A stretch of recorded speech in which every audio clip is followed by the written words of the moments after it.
여러분, 살면서 이런 경험 해보신 분 있으세요? 위층에 사는 이웃을 몇 년째 봐왔는데 그 사람이 어떤 사람인지 전혀 모르는. 매일 아침 위층에서 발소리가 들리고 저녁이 되면 TV 소리가 작게 새어나오고 가끔 복도에서 마주치면 눈인사 한 번 하고 지나치는 뭐 그런 사이. 이름도 모르고 가족이 있는지도 모르고 어떻게 살아온 분인지도 모르는 그런 이웃이 한 번쯤은 계실 거예요. 오늘 사연을 보내주신 분은 그런 이웃이 있었습니다. 위층에 사는 노부부였어요. 거의 90에 가까운 두 분이 있었죠. 그분들이 어느 날 아래층 이웃의 문을 두드렸어요. 그리고 물었습니다. 우리 집 사시겠어요? 처음에는 무슨 말인지 몰랐대요. 이미 집이 있는데 왜 위층 집을 또 사야 하나? 그런데 할아버지가 이어서 말씀하셨어요. 3,300만 원만 받겠습니다. 시세로 따지면 약 8,700만 원이 넘는 집이었습니다. 5천만 원 이상을 그냥 버리는 가격이었죠. 그리고 그 다음에 할머니가 품속에서 꺼낸 게 있었어요. 낡은 철제 상자.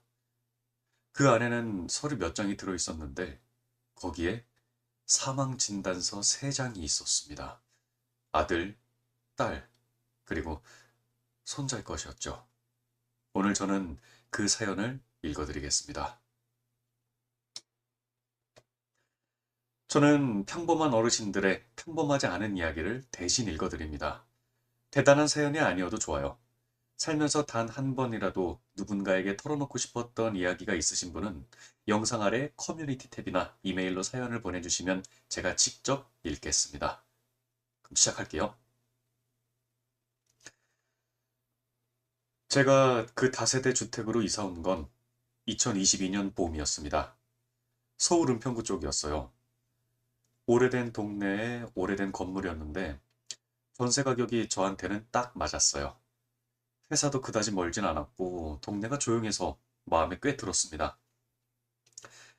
3층짜리 다세대 주택이었어요. 저는 2층에 살았고 3층에는 두 세대가 있었는데 그중 한 세대가 항상 조용했습니다. 처음엔 비어 있는 줄 알았어요. 사람이 산다는 느낌이 잘 안 났었거든요. 나중에 부동산 사장님한테 물어보니까 3층 한 세대에 노부부가 사신다고 했어요. 연세가 많으신 분들인데 조용히 사신다고. 거의 90에 가까우신 분들이라고 했습니다. 제가 이사하고 나서 두 분을 처음 뵌 건 이사 온 지 한 사흘쯤 됐을 때였어요. 계단에서 마주쳤죠. 할머니가 장 봐오신 거였는데 비닐봉지를 양손에 들고 계단을 천천히 오르고 계셨어요. 저는 얼른 다가가서 제가 들어드릴까요? 했더니 할머니가 잠깐 저를 보시더니 아, 괜찮아요? 하시고 그냥 가셨어요. 많이 말씀하시는 분은 아닌 것 같다 싶었어요. 그게 두 분을 제가 처음 본 날이었습니다. 그 뒤로도 가끔 복도에서 마주쳤어요. 할아버지는 주로 혼자 나오셨어요. 마트 갔다 오시거나 약국 다녀오시거나 항상 지팡이를 짚고 계셨고 걸음이 많이 느리셨어요. 눈인사를 하면 고개를 가볍게 끄덕이셨는데 말을 거신 적은 없었어요. 저도 딱히 먼저 말을 걸진 않았습니다. 그냥 그런 이웃이었어요. 가까이 있지만 멀리 있는 이름도 모르고 사는 이웃이요. 그런데 한 가지 이상한 게 있었어요. 두 분한테 찾아오는 사람이 없었습니다. 제가 거기서 1년 넘게 살면서 위층에 손님이 온 걸 단 한 번도 못 봤어요. 명절에도 주말에도 누가 찾아오는 걸 본 적이 없었어요. 들어오실 때도 둘, 나가실 때도 둘. 항상 두 분이셨어요. 자녀가 없으신 건가? 아니면 다 멀리 사시는 건가? 그냥 그렇게만 생각했지 깊이 생각하지는 않았습니다. 바쁘게 살다 보면 이웃이 어떻게 사는지까지 생각할 여유가 없잖아요. 저도 그랬어요. 그런데 2023년 가을 어느 날에 두 분이 저희 집 문을 두드리셨습니다. 저녁 6시쯤이었어요. 초인종 소리가 났는데 누굴까 싶어서 열었더니 두 분이 함께 서 계셨어요. 할아버지는 지팡이를 짚고 할머니는 그 옆에 조용히 서서 할아버지가 먼저 말씀하셨어요. 실례가 되는 줄 알면서 왔습니다. 목소리가 낮고 조용한 분이셨어요. 말씀하시는 게 천천히였고 한마디 한마디가 무게가 있었어요. 잠깐 드릴 말씀이 있어서요. 저는 두 분을 집 안으로 모셨습니다. 소파에 앉으시게 했고 차라도 드릴까 했는데 아니에요. 오래 있지 않겠습니다. 하셨어요. 그러고 나서 할아버지가 말씀하셨어요. 우리 집 사시겠어요? 어, 그 말을 듣고 잠깐 멈칫했습니다. 우리 집이요? 위층 집을 사라는 건가? 근데 나는 이미 집이 있는데, 아니 전세긴 하지만 여기 살고 있는데, 왜 내가 위층 집을 사야 하지? 그 순간 든 생각이 한 가지가 더 있었는데, 혹시 이분들이 보이스피싱이나 부동산 사기 같은 걸 당하신 건 아닐까? 하는 거였어요. 문득 연세 드신 분들이 그런 걸 당하시는 경우가 많다고 들어서요. 근데 할아버지가 다음 말씀을 하셨어요. 사주신다면 3,300만 원만 받겠습니다. 저는 그때 가격이 좀 이상하다고 생각했어요. 3층, 65제곱미터 다세대. 오래된 건물이긴 해도 은평구면 그 사이즈가 최소 8,700만 원은 됩니다. 부동산 가격이 좀 밝은 편이었거든요.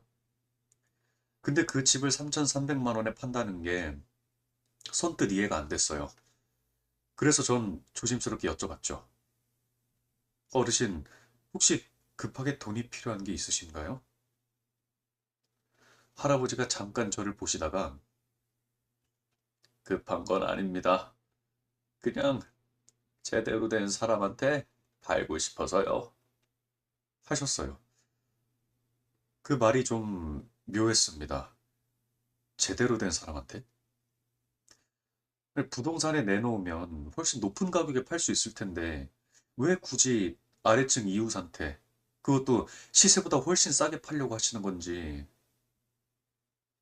뭔가 있다는 느낌이 들었어요. 어, 잠깐만요. 하고 저는 자리에서 일어났어요. 물 한 잔씩 갖다 드리고 다시 앉았습니다. 어르신, 말씀 좀 더 해주실 수 있으세요? 왜 저한테 파시려는 건지.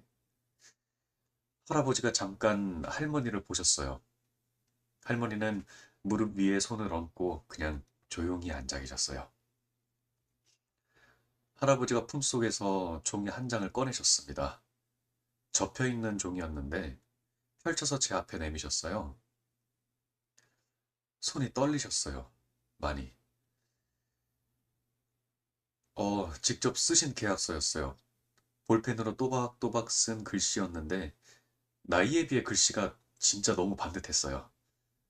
글씨를 쓰시는데 얼마나 오랜 시간이 걸리셨을까. 한눈에 알 수 있을 만큼 한자 한자를 공들여 쓰신 거였어요. 조건은 세 가지였습니다. 첫째, 3,300만 원을 한 번에 지급한다. 둘째, 두 사람이 세상을 떠날 때까지 그 집에 살 수 있게 한다. 셋째, 두 사람이 세상을 떠난 뒤 집안의 모든 것은 구매자에게 넘긴다. 음, 어, 저는 그 세 줄을 읽고 뭔가 말이 안 나왔어요. 이 계약서가 그냥 집매매 계약서가 아니라는 걸 읽자마자 알았어요. 두 사람이 세상을 떠날 때까지 그 집에 살 수 있게 그 뒤에 모든 것을 넘긴다. 이건 죽음을 미리 계획하고 있는 분들의 계약서였습니다. 저는 조심스럽게 여쭤봤어요. 어르신, 자녀분들이 안 계세요? 할아버지가 그 질문을 들으시고 잠깐 눈을 감으셨어요. 그러고 나서 할머니를 보셨는데 할머니가 작게 고개를 끄덕이셨어요. 그러자 할아버지가 일어나셨어요. 잠깐만 기다려 보세요. 그리고 위층에 다시 올라가셨다가 5분쯤인가 뒤에 무언가를 들고 내려오셨어요. 낡은 철제 상자였습니다. 녹이 군데군데 쓸어 있는 낡은 상자였어요. 열쇠가 달려 있었는데 열쇠는 할아버지 손에 있었어요. 자물쇠를 열고 뚜껑을 여셨는데 손이 많이 떨렸습니다. 그 손떨림이 추위 때문이 아니라는 걸 전 알았죠. 상자 안에는 서류들이 들어 있었어요. 할아버지가 하나씩 꺼내서 제 앞에 놓으셨습니다. 등기 관련 서류, 주민등록증 사본, 그리고 마지막으로 종이 3장을 꺼내셨어요. 사망 진단서였습니다. 3장. 저는 그 3장을 내려다봤어요. 받아서 읽을 엄두가 나질 않아서 그냥 내려다봤네요. 근데 할아버지가 낮은 목소리로 말씀하셨습니다. 한번 보세요. 저는 첫 번째 동의, 저는 첫 번째 종이를 들었어요. 이름이 있었고, 날짜가 있었고, 사망 원인이 적혀 있었습니다. 아들이었어요. 32살, 가남, 2008년. 두 번째, 딸이었어요. 29살, 교통사고, 2011년. 세 번째, 손자였어요. 7살, 2014년. 저는 그 3장을 들고 한동안 아무 말도 못했습니다. 2008년, 2011년, 2014년. 아들이 먼저 갔고, 3년 뒤에 딸이 갔고, 또 3년 뒤에 손자가 갔습니다. 손자가 7살이었어요. 2014년에 7살이면 07년생이에요. 아들이 간암으로 세상을 떠난 그 이듬해에 태어난 아이예요. 아버지는 못 봤을 수도 있어요. 아니면 겨우 봤거나. 그 아이도 7살 같습니다. 아휴, 종이 모서리가 다 달아 있었어요. 얼마나 많이 만지셨으면 모서리가 저렇게 되도록 얼마나 자주 꺼내보셨으면 저렇게 됐을까. 전 그 3장을 조심스럽게 내려놨어요. 아무 말도 할 수가 없었습니다. 뭐라고 해야 할지, 어떤 말이 이 자리에서 맞는 말인지 알 수가 없었어요. 할아버지가 그런 정적을 먼저 깨주셨습니다. 근데 목소리가 조금 쉬어 있었어요. 이 돈은 집값이 아닙니다. 잠깐 멈추셨어요. 우리 장래 보증금입니다. 장래 보증금. 저는 그 단어를 듣고 나서 한동안 말을 머릿속에서 계속 되뇌었어요. 장래 보증금. 할아버지가 설명을 이어가셨습니다. 두 분의 연금이 합쳐서 한 달에 약 136만 원이라고 하셨어요. 생활은 된다고 하셨습니다. 뭐밥 드시고 약 드시고 기본적인 생활은 할 수 있다고. 그런데 한 가지가 무섭다고 하셨어요. 어느 날 두 분이 한꺼번에 돌아가셨는데 집안에서 썩어가고 냄새가 나서 그래서야 이제야 발견될까 봐. 그 말이 방 아래에 오래 떠 있었어요. 집안에서 썩어가고 냄새가 나고 나서야. 하, 저는 그 말을 들으면서 이분들이 얼마나 오래 그런 생각을 하셨을까 싶었어요. 자녀가 다 없고, 손자도 없고, 찾아오는 사람도 없고, 연락하는 사람도 없는 그런 상태에서 어느 날 두 분이 동시에 쓰러지면 발견되는데 얼마나 걸릴까? 며칠? 몇 주?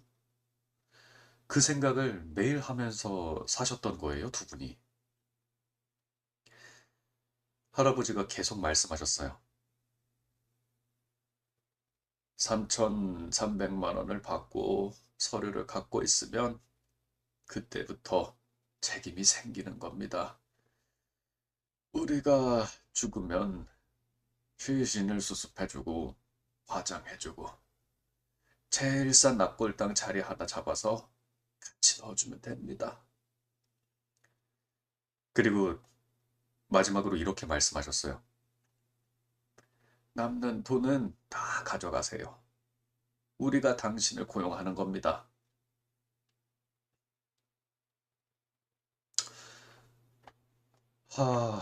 목이 막혔어요. 아무 말도 나오지 않았습니다. 우리가 당신을 고용하는 겁니다. 이분들이 돈을 버리는 게 아니셨어요. 거래를 하자는 거였죠.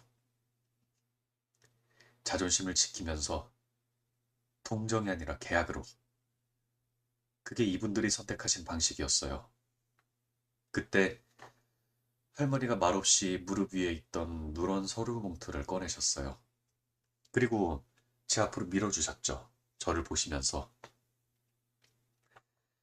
그 눈빛이 무언가를 오래 참아온 사람의 눈빛이었어요. 단단하고, 근데 지친? 그럼에도 불구하고 무너지지 않으려는 눈빛. 저는 봉투를 받아서 열었습니다. 안에는 세 묶음의 서류가 있었어요. 하나는 두 분이 늘 드시는 약 목록과 건강보험 관련 서류였어요. 약 이름들이 쭉 적혀 있었는데 저도 몇 가지는 들어본 적 있는 약이었어요. 고혈압, 당뇨, 관절, 두 분이 관리하고 계신 병들이 적혀 있었어요. 그리고 각각의 약이 언제, 얼마나 들어가는지, 병원은 어디에 다니시는지, 의료보험번호는 무엇인지 전부 정리가 되어 있었습니다. 누군가가 당신들을 대신해서 관리해줄 사람한테 넘기려고 정리해둔 서류였어요. 이걸 준비하시는데 얼마나 걸리셨을까? 언제부터 이걸 준비하신 걸까? 두 번째는 장례식장 기본 상품 가격표였어요. 장례식장 몇 군데 가격표를 직접 구해서 비교해 놓으신 거였어요. 업체 이름, 위치, 상품별 가격. 그중 193만 원짜리 최저가 상품에 빨간 펜으로 동그라미가 쳐져 있었습니다. 저는 그 빨간 동그라미를 한동안 봤어요. 이분들이 직접 장례식장에 전화하셨거나 방문하셨을 거 아니에요. 가장 싼 게 얼마냐고 물어보셨을 거예요. 그게 참 얼마나 힘들었을까. 자기 장례 비용을 직접 알아보러 다니는 게. 근데 그 빨간 동그라미가 비참하게 느껴지진 않았어요. 오히려 이분들이 얼마나 철저하게 준비하셨는지, 얼마나 다른 사람에게 폐를 끼치지 않으려 하셨는지가 그 동그라미 하나에 다 느껴졌습니다. 그 마지막 통장 사본이었어요. 잔액이 2,240만 원 조금 넘게 있었어요. 할머니가 말씀하셨어요. 비밀번호는 뒤에 적어놨어요. 통장 사본 뒷면에 손으로 쓰신 네 자리 숫자가 적혀 있었어요. 병원비 부족하면 여기서 쓰세요. 남으면 그 3,300만 원까지 전부 가져가세요. 공증도 하겠습니다.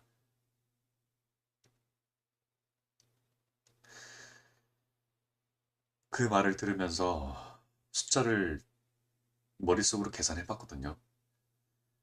3,300만 원을 받고 병원비를 쓰고 화장하고 납골당 비용까지 하면 집을 팔고 나서 제가 실질적으로 남기는 돈이 얼마나 될지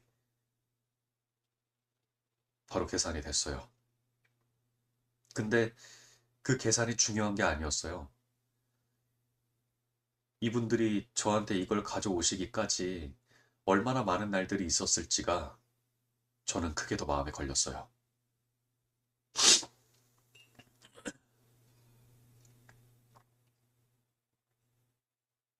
두 분이 돌아가시고 나서 저는 집안에 혼자 앉아 있었습니다. 서류 봉투는 테이블 위에 있었고 철제 상자에서 나온 사망 진단서 3장도 그 옆에 있었어요. 잠을 못 잤습니다, 밤새. 머릿속에서 이것저것이 오갔어요. 이걸 어떻게 해야 할지, 이 계약을 받아들여야 할지, 받아들이면 내가 할 수 있는 건지. 근데 그것보다 더 자꾸 떠오르는 게 있었어요. 위층 베란다에 걸려있던 옷 2벌이요. 제가 이사 오고 나서부터 계속 거기 걸려있던 옷들이었어요. 빛이 많이 바랜 것들, 얼마나 오래 입으셨으면, 얼마나 많이 빠르셨으면, 어떻게 색이 저렇게 다 바랜 걸까? 그리고 매일 오후 4시쯤이면 위층에서 아주 작게 새어나오던 소리요. 옛날 가요가 흘러나오던 거였어요. 너무 작아서 제대로 들리진 않았는데 귀를 기울이면 멜로디가 들렸어요. 아주 오래된 노래들이었어요. 매일 4시에 그 소리가 그날 밤에 자꾸 귓가에 맴돌았어요. 두 분이 매일 오후 4시에 옛날 노래를 틀어놓고 그 작은 방에 앉아 계셨던 거겠죠? 뭘 그냥 하시면서 그냥 살아 계시면서 후, 저는 그날 내내 뜬 눈으로 있다가 새벽 4시쯤에 결정을 했어요. 받겠다고. 사흘 뒤였어요. 저는 3,300만 원을 준비했습니다. 은행에 가서 인출하는 게 좀 번거로웠는데 그냥 뭐 어떻게 했는지 기억이 나요. 통장 2개를 나눠가지고 두 분과 함께 공증사무소에 갔습니다. 저는 그때 계약서에 한 줄을 더 추가했어요. 두 분이 보시고 아 이렇게까지 안 해도 되는데 라고 하셨는데 근데 저는 그래야 할 것 같았어요. 추가한 한 줄이요. 나는 매주 최소 한 번 위층에 올라가 두 번을 확인한다. 할아버지가 서명할 때 손을 심하게 떠셨어요. 그리고 지장을 찍고 나서 제 얼굴을 올려다 보셨어요. 그 눈빛이 오래 들고 있던 짐을 겨우 내려놓은 사람 같았어요. 표현이 정확히 그랬어요. 수십 킬로그램의 짐을 혼자 오래 걸고 오시다가 누군가 옆에서 한쪽을 잡아준 것 같은 그 눈빛. 공증이 끝나고 나서 저는 사무소 밖에서 할아버지한테 여쭤봤어요. 어르신, 어떻게 저를 고르신 건가요? 할아버지가 잠깐 생각하시다가 말씀하셨어요. 알아봤습니다. 알아봤다고요? 어떻게요? 여쭤봤더니 할아버지가 조금 멋쩍어 하시면서 말씀하셨어요. 대출도 없고 직장도 안정적이고 사람도 괜찮아 보이고 그러면서 조금 작은 목소리로 덧붙이셨어요. 당신이 이사 오던 날 이삿짐 아저씨들한테 음료수 사다 주던 거 봤어요. 저는 그 말에 조금 놀랐어요. 이사 오던 날 아저씨들한테 음료수 사다 준 걸 이분들이 보셨구나. 그거 1년 넘었는데 그걸 기억하고 계셨구나. 근데 이것 때문에 나를 골랐나? 할머니가 그때 옆에서 조용히 한마디 하셨어요. 우리 복도에서 마주칠 때마다 고개 숙여 인사하잖아요. 그것도요. 복도에서 고개 숙여 인사하는 것도 절 정하신 이유였거든요. 이분들이 1년 넘게 저를 보셨던 거예요. 위층에서. 제가 어떻게 사는 사람인지, 어떤 사람인지, 그걸 오래 보시고 나서 제 집 문을 두드리신 거였어요. 그날부터 저는 매주 토요일 오전에 위층에 올라갔어요. 약속한 대로. 처음엔 조금 어색했습니다. 문 두드리고 들어가서 앉아서 할 말이 딱히 없었어요. 두 분도 말씀이 많으신 분들이 아니었고, 저도 어떤 말을 드려야 할지 몰랐어요. 그냥 앉아 있다가, 건강은 좀 어떠세요? 여쭤보면, 그냥 그렇지요. 하시고, 그렇게 30분쯤 있다가 내려왔어요. 처음 몇 준 그랬습니다. 그러다가 자연스럽게 할 일이 생겼어요. 어떤 주에 올라갔더니 형광등이 하나 나가 있었어요. 두 분이 교체를 못하고 계신 거였어요. 그래서 제가 고쳐드렸죠. 그 다음 주에는 수도꼭지가 잠깐 새는 것 같다고 하셔가지고 도구 가져다가 봐드렸어요. 문고리가 헐거운 게 있어서 좀 조여드리고. 야, 저는 원래 집수리 이런 거 잘 못하는데 유튜브 보면서 배워가면서 했어요. 할아버지가 그런 저를 보시면서 가끔 피식 웃으셨어요. 말씀을 안 하셨는데 그 표정이 젊은 사람이 열심히 한다. 그런 표정이었어요. 또 할머니는 제가 갈 때마다 뭔가 손에 쥐어주셨어요. 처음에는 직접 말리신 무말랭이였어요. 작은 봉지에 담아서. 그 다음엔 직접 담그신 깍두기, 그 다음엔 또 들기름. 직접 짠 거예요? 먹어봐요. 하시면서. 저는 그게 너무 좋았어요. 맛있기도 했고. 그리고 또 이분들이 직접 만드신 거라는 게 저한테 주실 수 있는 거를 지금 주시는 거잖아요. 돈 말고 손으로 만든 걸로. 그렇게 몇 달이 지나면서 좀 더 대화가 늘었어요. 할아버지가 어릴 때 이야기를 가끔 하셨죠. 경남 통영 출신이시라고 바다 가까운 곳에서 사셨다고. 그래서 어릴 때 꿈이 뭐였냐고 여쭤봤더니 잠깐 생각하시다가 웃으셨어요. 기억이 잘 안 나요. 그러시면서 그냥 먹고 살려고 했지. 할머니는 서울 출신이셨어요. 서울 마포에서 태어나셨다고. 할아버지랑은 20대 초반에 만나셨대요. 그래서 어떻게 만나셨어요? 여쭤봤더니 할머니가 조금 수줍어 하시면서 맞선이요? 하셨어요. 맞선에서 첫눈에 반하셨어요? 할머니가 웃으셨어요. 아니요. 그러시면서 두 번 보고요. 그 웃음이, 그 웃음을 저는 오래 기억할 것 같아요. 그런 시간들이 쌓이면서 저는 두 분과 친해졌어요. 정확히는 친해졌다기보다 제가 편해졌어요. 그냥 올라가서 앉아 있어도 어색하지 않은 사이가 됐고요. 말없이 창밖 보면서 같이 있어도 괜찮은 그런 사이가 됐습니다. 두 분의 아이들 얘기를 처음 들은 건 공증을 하고 약 두 달쯤 지났을 때였어요. 제가 올라가서 앉아 있는데 그날 할아버지가 좀 기운이 없어 보이셨어요.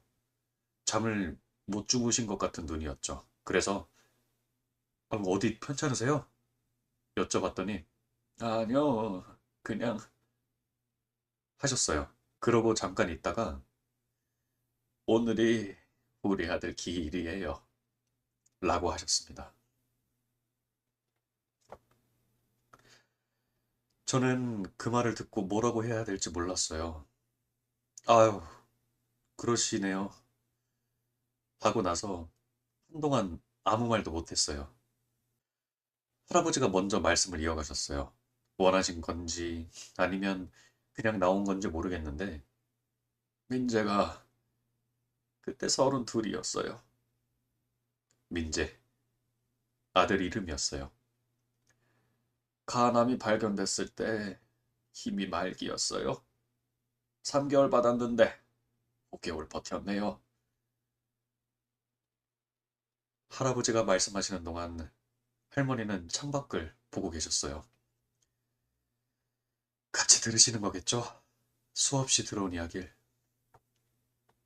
민재가 어릴 때 수영을 참 잘했어요. 할아버지가 그 말을 하시면서 처음으로 뭔가 얼굴에 감정이 드러났어요. 표정이 부드러워지면서 학교 대회에서 상도 타고 그게 자랑스러웠어요. 그러시면서 잠깐 멈추셨어요. 근데 이상하게 그 애가 아플 때는 그 생각밖에 안 났어요. 수영하던 게 등이 넓었어요. 어렸을 때부터. 아, 저는 그 말을 들으면서 눈물이 날 것 같아서 좀 참았어요. 할아버지는 울진 않으셨죠. 그 이야기를 이미 수없이 하셨는지 아니면 눈물이 이미 말라버리셨는지 기력이 없으신지 그냥 담담하게 하셨어요. 담담하다고 하기엔 목소리가 조금 낮아지셨지만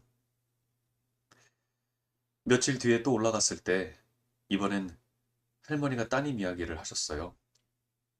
따로 물어보시지는 않으셨는데 그냥 하시고 싶으셨나 봐요. 수연이는 교통사고였어요. 수현, 딸 이름이에요. 오빠 가고 3년이 안 됐을 때 퇴근하다가요. 할머니가 그 말씀을 하시면서 처음으로 손을 무릎 위에서 꼭 쥐셨어요. 그 애는 웃음이 많았어요. 집에 들어오면서부터 엄마, 엄마 불렀어요. 큰 소리로. 잠깐 멈추시고 그게 이젠 없어요. 저는 그때 그냥 가만히 있었습니다. 할 말이 없었어요. 그냥 옆에 있었습니다. 그게 제가 할 수 있는 전부였으니까. 손자 이야기는 두 분이 잘 안 하려고 하셨어요. 나중에 이유를 알았는데 손자가 따님의 아이였대요. 딸이 교통사고로 가고 나서 사위가 재혼을 하면서 아이를 데리고 갔는데 그 과정에서 아이도 사고가 좀 있었던 것 같아요. 아휴, 사위분은 어떻게 됐는지는 잘 모르겠는데 자세한 내용은 두 분이 말씀 안 하셨어요. 그냥 그렇게 됐다라고만 하셨어요. 그 세 사람이 2008년, 2011년, 2014년 6년 사이에 다 갔습니다. 두 분이 그 6년을 어떻게 버티셨을지, 그 이후로 9년을 또 어떻게 사셨을지, 저는 그게 상상이 안 됐습니다.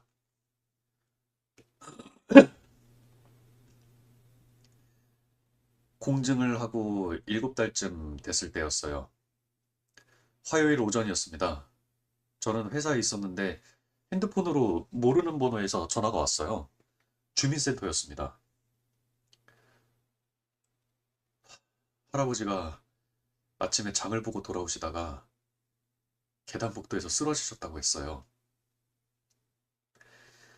옆 세대분이 발견하셔서 119를 부르셨는데 살리지 못했다고 했습니다. 저는 회사에서 바로 나왔어요. 올라갔을 때 할머니는 혼자 침대 옆에 앉아 계셨어요. 이미 구급대원들이 왔다 갔고 방 안에는 할머니만 계셨어요. 할아버지 손을 잡고 계셨어요. 이미 차가워진 손을. 아주 조용했습니다. 방 안이 조용하고 복도도 조용하고 저를 보시더니 할머니가 한마디 하셨어요. 번거롭게 해서 미안해요. 그 말이 너무 오래 마음에 남아 있어요. 번거롭게 해서 미안하다고. 당신 남편이 방금 세상을 떠났는데 평생을 함께 사신 분이 방금 가셨는데 저한테 하신 첫 마디가 번거롭게 해서 미안하다고. 저는 두 분이 표시해 두신 가장 싼 장례 상품으로 장례시장에 연락했습니다. 그 193만 원짜리 상품이요. 빨간 펜으로 동그라미 쳐두셨던 거. 장례 내내 오는 사람이 없었어요. 저 혼자였습니다. 영정사진 앞에 절하고 서류 처리하고 옛날 사진이 한 장 있었는데 두 분이 젊으셨을 때 찍으신 것 같은 흑백 사진이었어요. 그걸 영정으로 썼습니다. 할아버지가 그 사진에서 웃고 계셨어요. 살면서 그 미소를 본 적이 없었는데 사진 속에선 환하게 웃고 계셨습니다. 유품을 정리하다가 할아버지 베개 밑에서 낡은 수첩 하나를 발견했어요. 표지가 다 낡고 모서리가 닳아 있었죠. 펼쳤더니 날짜들이 적혀 있었어요. 달력처럼 쓰신 수첩이었는데 날짜 아래에 그날 있었던 일들을 짧게 메모하신 거였어요. 일기 같은 거였죠. 마지막 장을 먼저 봤어요. 돌아가시기 전날 날짜였네요. 2023년 11월 5일. 거기 이렇게 적혀 있었어요. 아래층 이웃이 망가진 수도꼭지를 고쳐줬다. 점심을 먹고 가라고 했더니 내가 담근 반찬이 맛있다고 했다. 오늘은 우리가 그 사람에게 폐를 끼친 지 214일째 되는 날이다. 돈은 헛쓰지 않았다. 사람도 잘못 보지 않았다.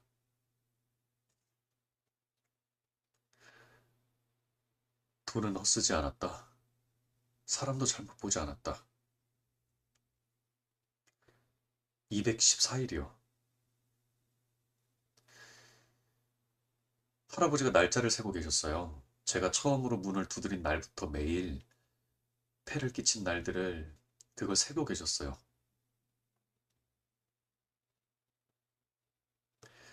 돈을 헛쓰지 않았다는 그 말이 저한테는 그냥 영수증 확인이 아니었어요. 어르신께서 살아있는 동안 제일 중요하게 생각하신 게 뭔지가 그 한 줄 안에 다 들어있었던 것 같습니다.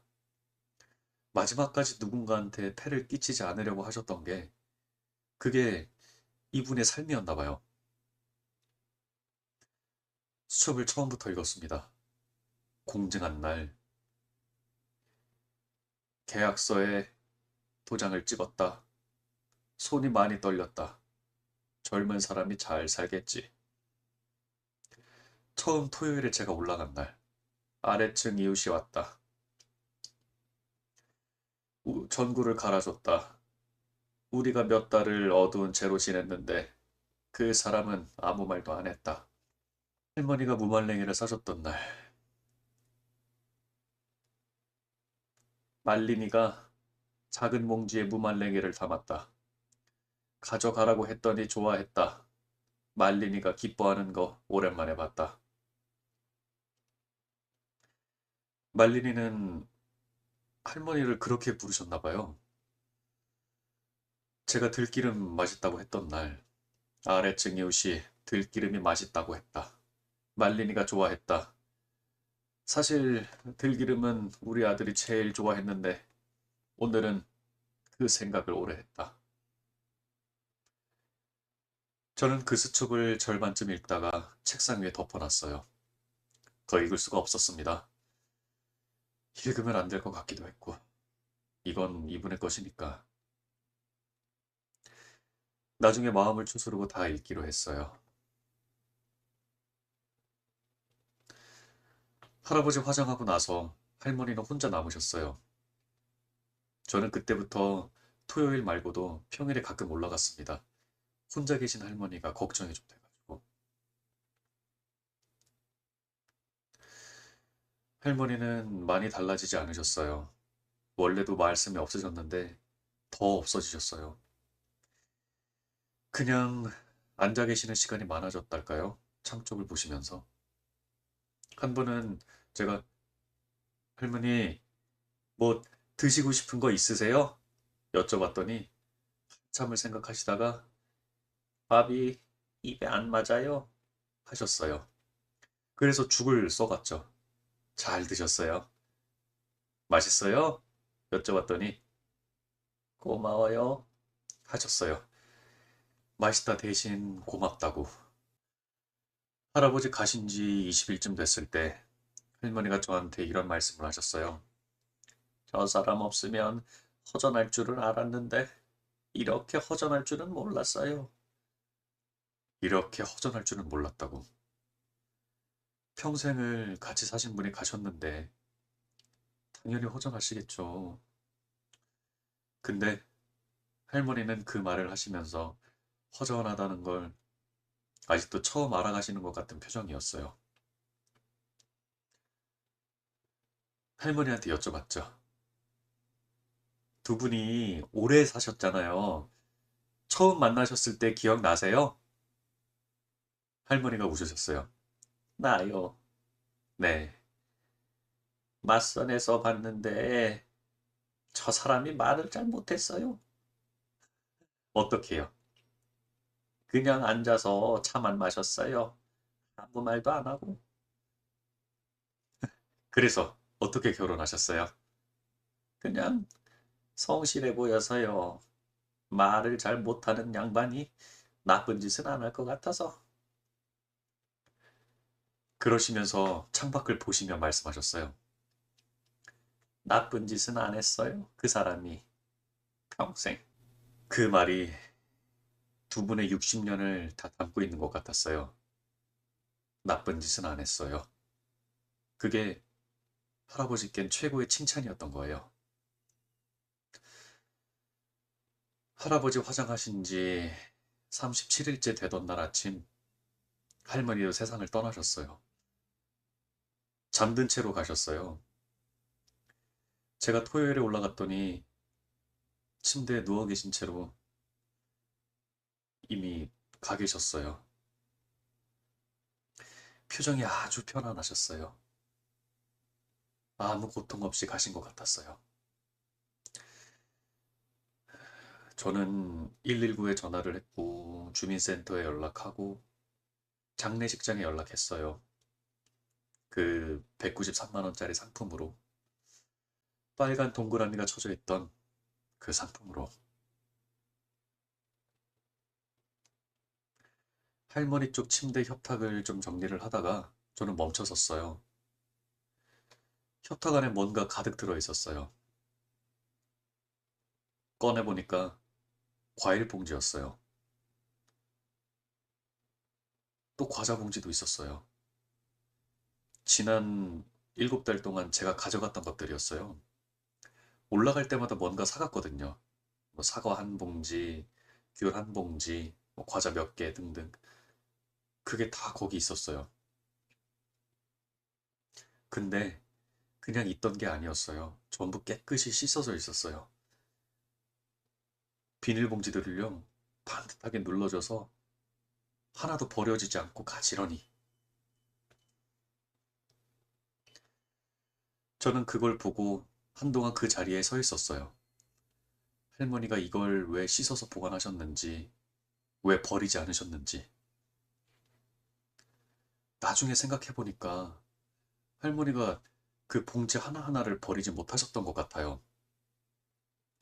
제가 가져온 것들이잖아요. 근데 그게 할머니한테는 그냥 봉지가 아니었던 거겠죠. 누군가가 나한테 뭔가를 갖다 줬다는 거. 그게 이분한테는 그냥 버리기가 아까운 것이었던 거예요. 봉지 제일 아래에 통장 하나가 있었어요. 새 통장이었어요. 열어봤더니 잔액이 3,300만 원이었습니다. 제가 처음에 드린 돈 그대로였어요. 한 푼도 쓰지 않으셨어요. 예금주 이름을 봤습니다. 제 이름이었어요. 이분들이 그 돈을 한 푼도 안 쓰신 거였습니다. 연금으로 생활하시고 제가 드린 돈은 손도 안 대셨어요.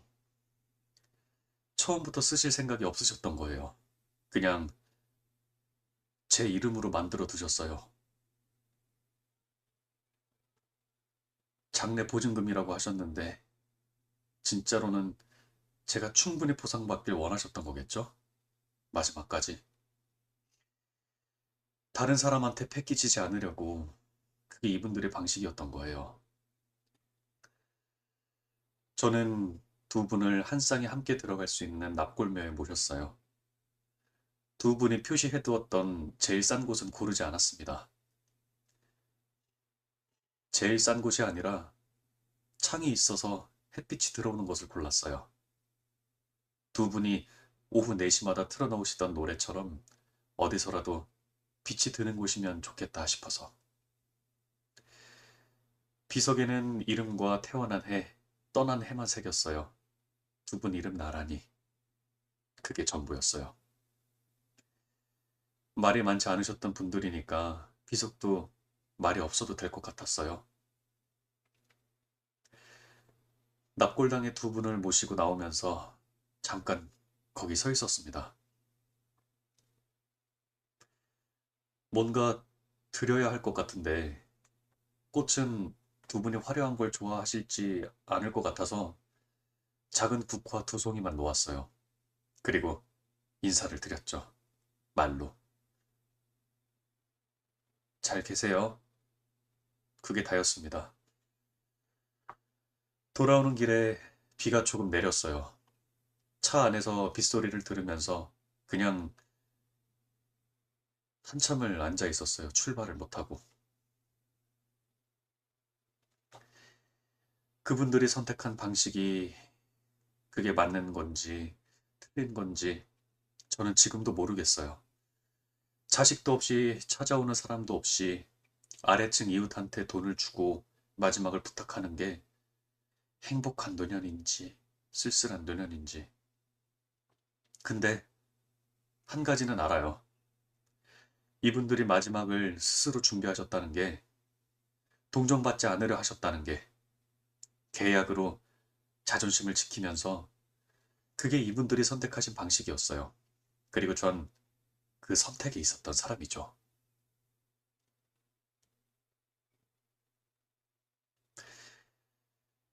집 정리를 마치고 그 집을 나오던 날 햇빛이 좋았어요.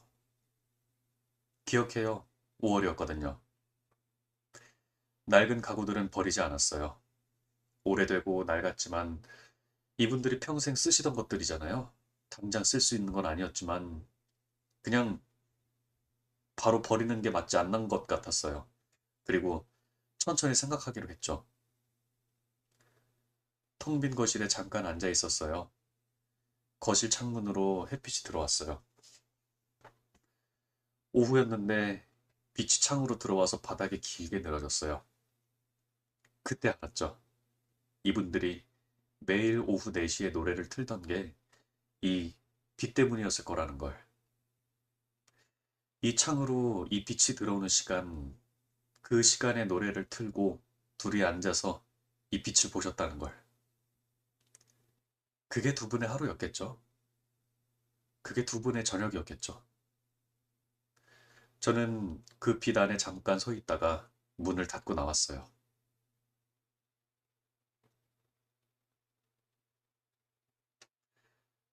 저는 지금도 매달에 한 번씩 납골당에 갑니다. 국화를 2송이 들고요. 딱히 드릴 말씀이 있어서가 아니라 그냥 가요. 가서 잠깐 앉아 있다가 와요. 그 집은 지금 제 명의가 됐어요. 아직 어떻게 할지 결정을 못했죠. 그냥 비워두고 있어요. 그 수첩은 제가 갖고 있습니다. 할아버지가 쓰던 수첩. 다 읽었죠. 한참이 걸렸어요. 읽다가 너무 힘들어서 며칠 두고 또 읽고 그렇게 읽었어요. 제일 처음 기록은 2016년이었어요. 아이들을 다 보내고 나서 2년 뒤.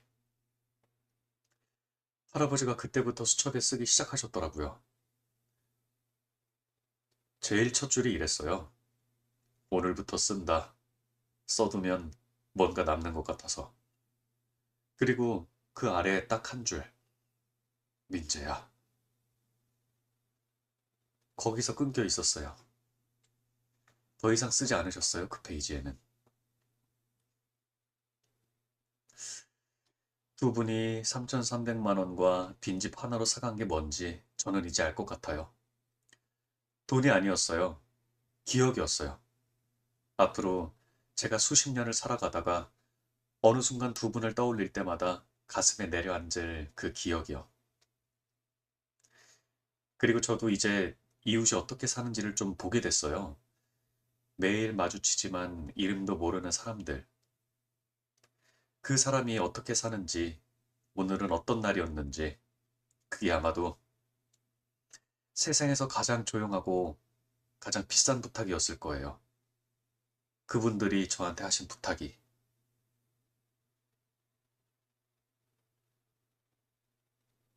마지막으로 이야기를 하나 더 덧붙여 드릴게요.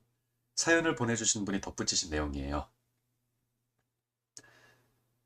두 분이 가시고 나서 한 달쯤 됐을 때 그분이 집에서 오후 4시에 우연히 음악을 틀었대요. 특별한 이유는 없었고 그냥 기분이 그랬는데 그 시간에 음악을 틀었더니 두 분이 생각나서 한참 울었대요. 그 뒤로 가끔 오후 4시에 음악을 틀어요. 두 분을 생각하시면서 어떤 날은 옛날 가요를, 어떤 날은 잔잔한 피아노 곡을. 그 시간에 음악을 들으면 두 분이 그 작은 방에서 이 시간을 보내셨겠구나 싶어요. 그게 어떤 시간이었는지는 잘 모르겠습니다. 외로운 시간이었는지, 평화로운 시간이었는지. 근데 매일 그 시간에 음악을 틀었다는 게 두 분한텐 뭔가 의미가 있었던 거겠죠? 저도 이제 그 시간에 음악을 틀어요. 두 분이랑 같이 듣는 것 같아서. 오후 4시. 빛이 창으로 기울어 들어오는 시간. 두 분이 매일 그 빛 안에서 노래를 들으셨던 시간. 그리고 이제 아래층 이웃이 그 시간에 음악을 트는 시간. 그게 이 이야기의 마지막이에요.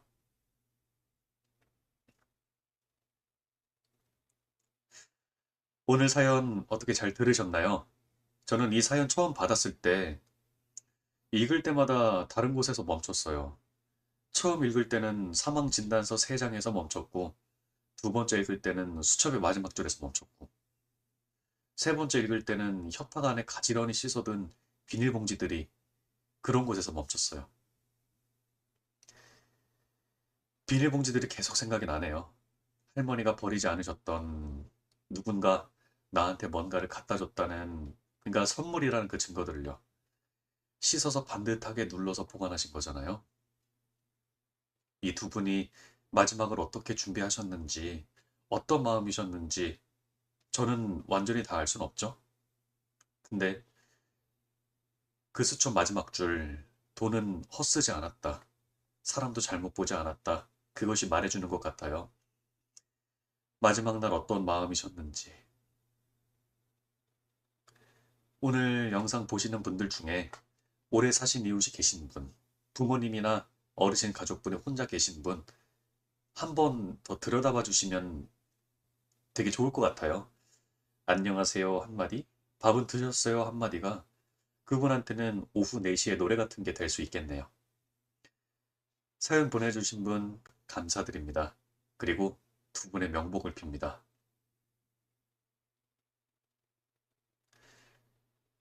저한테 사연 보내주세요. 대단하지 않아도 됩니다. 살면서 단 한 번이라도 누군가에게 들려주고 싶었던 이야기면 충분합니다. 영상 아래 이메일이나 커뮤니티 탭으로 보내주시면 제가 직접 읽겠습니다. 구독과 좋아요, 그리고 주변에 공유해 주시면 감사하겠습니다. 또 찾아뵙겠습니다. 오늘도 건강하세요.